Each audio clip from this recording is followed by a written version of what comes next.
তো সেজন্য আমি একটা বুদ্ধি খাটালাম, কারণ হারুনের স্ত্রীর সাথে আমার পরিচয় ছিল।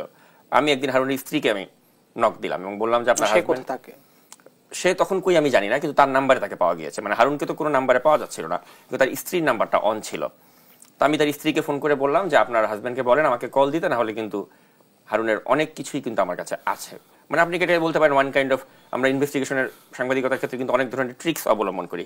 তো আমার ট্রিক্সটা ছিল এটাই যে আপনার হাজবেন্ডের অনেক কিছু আমার কাছে আছে, যেমন তার ইউএস এর গ্রিন কার্ডের কপি, সে বাংলাদেশে থাকতে যেটা সে একটা সরকারি কর্মকর্তা হয়ে যে একটা ব্যক্তিগত পাসপোর্ট সে করার অধিকার নেই, সে ব্যক্তিগত পাসপোর্ট করেছিল, এটার কপি, আরো অনেক কিছু, তার ট্যাক্স ফাইলে যে 12 ইউএস এর পাসপোর্ট, হ্যাঁ ইউএস এর গ্রিন কার্ড ছিল। তো এরকম অনেক কিছু আমার কাছে ছিল, ডকুমেন্টস, যেগুলো আমি কখনো প্রকাশ করিনি।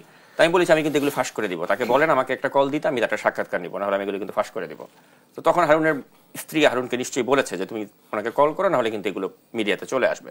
তো হারুন একটা ভয়েই কিন্তু আমাকে কল করেছে। কিন্তু ব্যাপারটা হচ্ছে হারুন আমাকে একটা শর্ত দেয় যে আপনি আমাকে বেশি কঠিন প্রশ্ন করতে পারবেন না।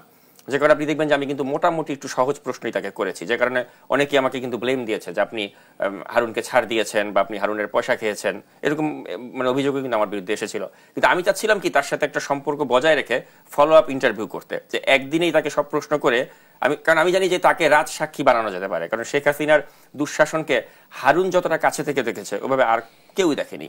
তা আমি চেয়েছিলাম যে তার সাথে একটা সুসম্পর্ক বজায় রেখে ভবিষ্যতেও তাকে যেন আরো নানা বিষয়ে প্রশ্ন করে অনেক কিছু বের করতে পারি। সেজন্য আমি প্রথম ইন্টারভিউতেই সব প্রশ্ন করিনি তাকে, কিছু প্রশ্ন আমি করতে চাইনি যে আমি এগুলো আস্তে আস্তে করবো তাকে।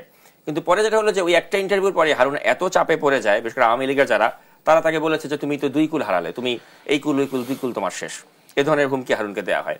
যে কারণে হারুন তার 2টো নাম্বারই পরবর্তীতে ডিঅ্যাক্টিভেট করে দেয় তাকে। সে এখন কোথায়? তো আমি আমার সোর্স বলতে আমি যেটা আপনাকে বলতে চাই সেটা হচ্ছে যে হারুন কিন্তু প্রচুর টাকা আমেরিকাতে পাচার করেছে। তো এই ক্ষেত্রে তাকে হুন্ডির ক্ষেত্রে যে লোকগুলো সহযোগিতা করেছে তাদের কয়েকজনকে আমি চিনি। তো তাদের মাধ্যমে আমি জানার চেষ্টা করি যে হারুন কোথায়। তো তাদের একটা সূত্র আমাকে জানিয়েছে যে সে বর্তমানে যুক্তরাষ্ট্রের নিউ ইয়র্কের লং আইল্যান্ড শহরে বসবাস করছে তার পুরো পরিবারকে সাথে নিয়ে। তো এখন ওইটাই যেটা আমি বলছিলাম আপনাকে, যে কেন হারুনকে এভাবে সেফ এক্সিট দেওয়া হলো। হারুন তো এই দেশেই ছিল, 5ই আগস্টের পরে তো এই দেশেই সে আটকা পড়েছিল। সে গিয়েছে কবে, কিভাবে, সেগুলো আমি যতটুকু জানি যে আমি যেদিন তার সাক্ষাৎকারটা নিলাম তার ঠিক সপ্তাহখানেক আগে তাকে চলে যেতে দেয়া হয়।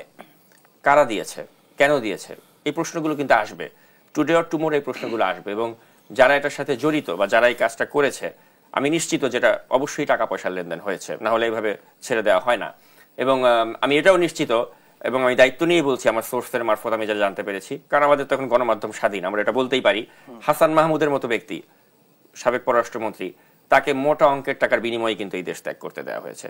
কে হাসান মাহমুদের থেকে টাকা নিল এবং এই টাকার বিনিময়ে কেন হাসান মাহমুদকে ছাড়া হলো, এই প্রশ্নগুলো কিন্তু একদিন না একদিন আসবেই এবং যারা এর সাথে জড়িত আমি নিশ্চিত তাদের বিচার হবে।